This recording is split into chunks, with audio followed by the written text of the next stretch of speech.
भिवंडीकडे जातानाची डावी बाजू जी आहे रस्त्याची पूर्णपणे खोदून ठेवलेली आहे आणि यामध्ये 3 ते 4 महिने झाले कुठल्याही प्रकारचं काम केलेलं नाही। आता आपण वारेड आणि आसनोलीच्या मध्ये आहोत। या ठिकाणी बघू शकतो कुठल्याही प्रकारचं काम या ठिकाणी केलेलं नाही। पूर्ण रस्ता खोदून ठेवलेला आहे आणि काही ठिकाणी अक्षरशः गवत उगवलेलं दिसतंय रस्त्यावर। बेजबाबदारपणाचा कळस आहे। सातत्याने या ठिकाणी ट्रॅफिक होते। एकेरी वाहतूक सुरू असल्यामुळे सातत्याने या ठिकाणी ट्रॅफिक जाम होतोय। या ठिकाणी आपण बघू शकतो कशा प्रकारचा चिखल या ठिकाणी झालेला आहे। वास्तविक रस्ता खोदून ठेवायचं काहीच कारण नव्हतं।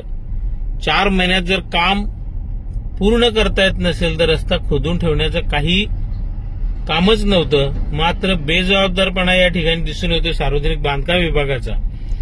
कुठल्याही प्रकारचा समन्वय सार्वजनिक बांधकाम खाते भिवंडी यांच्याकडे हा रस्ता आहे। कारण भिवंडी ते डाकिवली फाटा हा 20 किलोमीटरचा रस्ता 20-22 किलोमीटरचा तो भिवंडी सार्वजनिक बांधकाम खात्याकडे आहे आणि त्यानंतर डाकिवली फाटा ते मनोर डाकिवली फाटा वाडा मनोर हा रस्ता जो आहे तो पालघर सार्वजनिक बांधकाम उपविभागाकडे आहे।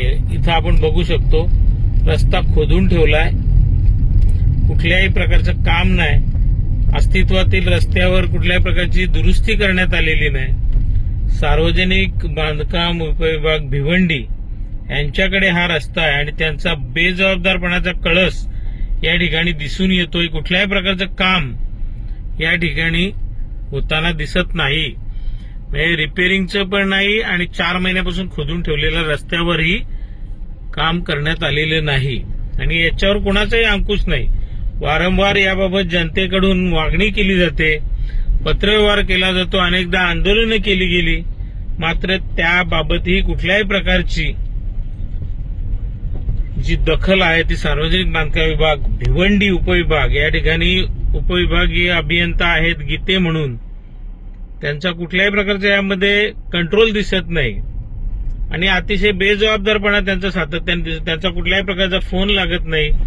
त्यांचे जे ज्युनियर इंजिनियर आहेत ते कुठल्याही प्रकारची समाधानकारक उत्तरं देत नाहीत ना कामही होताना दिसत नाही। अतिशय दुर्दैवाची गोष्ट आहे। म्हणजे आपण सांगतो रस्ता दिला इगल कन्स्ट्रक्शनला, मात्र इगल कन्स्ट्रक्शन कडून काम करून घेणं ही जबाबदारी सार्वजनिक बांधकाम विभागाची आहे।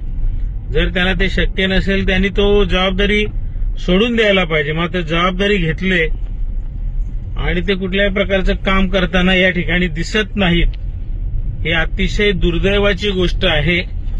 जनतेचा अंत किती बघायचा यालाही काही लिमिट आहे, मात्र ही अतिशय दुर्दैवाची गोष्ट आहे की कुठल्याही प्रकारचा कंट्रोल जो आहे तो सार्वजनिक बांधकाम विभागावर कुठल्याही लोकप्रतिनिधींना ते जुमानताना दिसत नाहीत। सार्वजनिक बांधकाम विभागाचे डेप्युटी इंजिनियर जे आहेत किंवा सार्वजनिक बांधकाम विभागाची यंत्रणा।